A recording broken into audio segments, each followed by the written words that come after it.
Hello students, welcome to fifth lecture of biomolecules. In previous lecture we discussed about disaccharides and now let's talk further. So today we are going to discuss about polysaccharides. Just like polymer, polysaccharide contains multiple monosaccharide units in it. So when we hydrolyze polysaccharides, you will get multiple monosaccharides depending on the number of monosaccharides present in polysaccharides, and we have variety of it. So in polysaccharides, we have multiple monosaccharide units attached with each other using glycosidic linkage, and these are the most commonly encountered carbohydrates in nature. They mainly act as a food storage or structural material. So first is starch. Starch is main source of polysaccharides of plant. It is the most important dietary source for human beings as well. High content of starch is found in cereals, roots, tubers, and some vegetables. It is polymer of alpha glucose and consists of two components, amylose and amylopectin. So basically they both contain same type of monomers alpha glucose.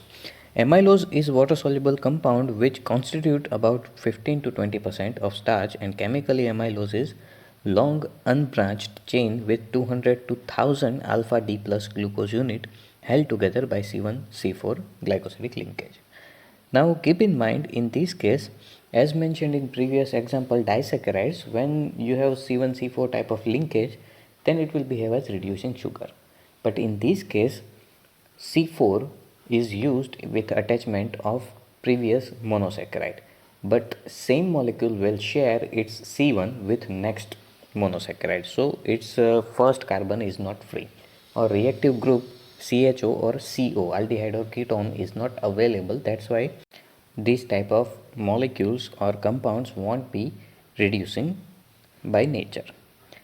Amylopectin is insoluble in water and constitute about 80 to 85% of starch. It is branched chain polymer with alpha D glucose unit in which chain is formed by C1C4 glycosidic linkage, whereas branching occurs by C1C6 glycosidic linkage. Now keep in mind C6 is not a member of ring because it is present as a branch. So let's talk about the structure. As we can see in this case we have amylose, and first carbon of one molecule and fourth carbon of second molecule are joined together with glycosidic linkage, and same type of structure will be seen, and this is a straight chain structure.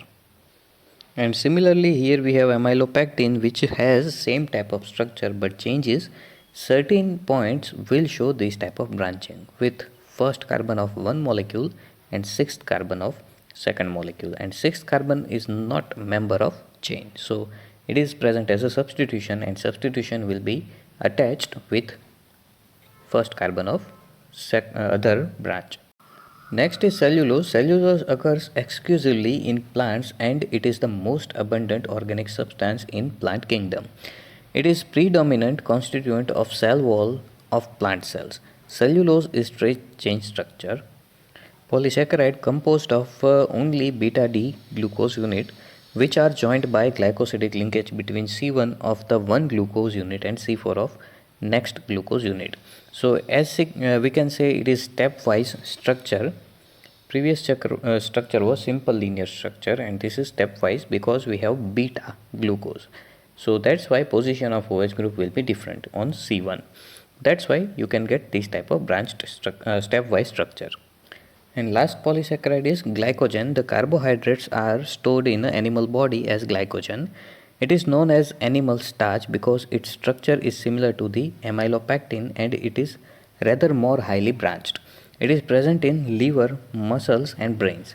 When body needs glucose, enzymes breaks the glycogen down to the glucose, and glycogen is also found in yeast and fungus. So in short, these type of polysaccharides will be used as a storage option for plants or animals. When energy is required, different type of compounds or chemicals or enzymes present inside the bodies or plants will break these large molecules into smaller saccharides, and during this process energy will be released. Last point for carbohydrate is importance of carbohydrates. So carbohydrates are essential for both plants and animal. They form major portion of our food. Honey has been used for a long time as an instant source of energy by Vedic in Ayurvedic system of medicine. Carbohydrates are used as a storage molecules as starch in plants and glycogen in animals. Cell walls of bacteria and plant is made up of cellulose, and we build furniture etc. from the cellulose in form of wood and clothe ourselves with cellulose in form of cotton fibers. They provide raw material for many important industries like textile, papers, lacquers and breweries. 2-aldopentose, that is D-ribose and 2-deoxyribose, section 14.5.1 in class 12, are present in nucleic acid. That means these are the part of our DNAs and RNAs. Carbohydrates are found in biosystem in combination with many proteins and lipids. That means these type of molecules are very important for living organism. Our next category of biomolecules is proteins. Proteins are the most abundant biomolecules of living system. Chief source of proteins are milk, cheese, pulses, peanuts, fish, meat, etc. They occur in every part of our body and form the fundamental basis of structure and functions of life. They also require for growth and maintenance of body. The word protein is derived from the Greek word proteus, which means primary or prime importance.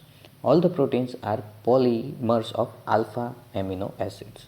So proteins are very important for our dietary supplies, and we already learned this type of importance of proteins in previous standards. Now, what is alpha amino acid? To understand protein, first we need to understand alpha amino acids. So, starting material for proteins are amino acids, and we can say that proteins are just like polymers and amino acids are their monomers. So, as the name suggests, amino acid contains two different type of reactive groups, amino groups and carboxyl groups. That's why combinedly it is referred as amino acids. So, depending upon the relative position of amino group with respect to carboxyl group, amino acids can be classified as alpha, beta, gamma and delta and so on. Only alpha amino acids are obtained on the hydrolysis of protein. They may contain other functional groups also. So basic structure of alpha amino acids are as mentioned here. So as we can see in this structure, we have both type of groups, COOH and NH2 group. And R will be side chain. That means we can attach multiple different type of groups here and you will get multiple different type of amino acids. But basic structure of amino acid will be as mentioned here.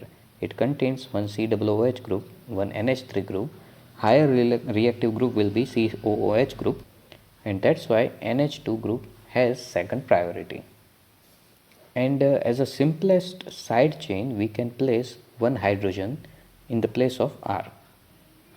All the alpha amino acids have tribal names which usually reflect the property of the compound or its source. First of all, simplest one is glycine and is so named since it has sweet taste. In Greek, glykos means sweet.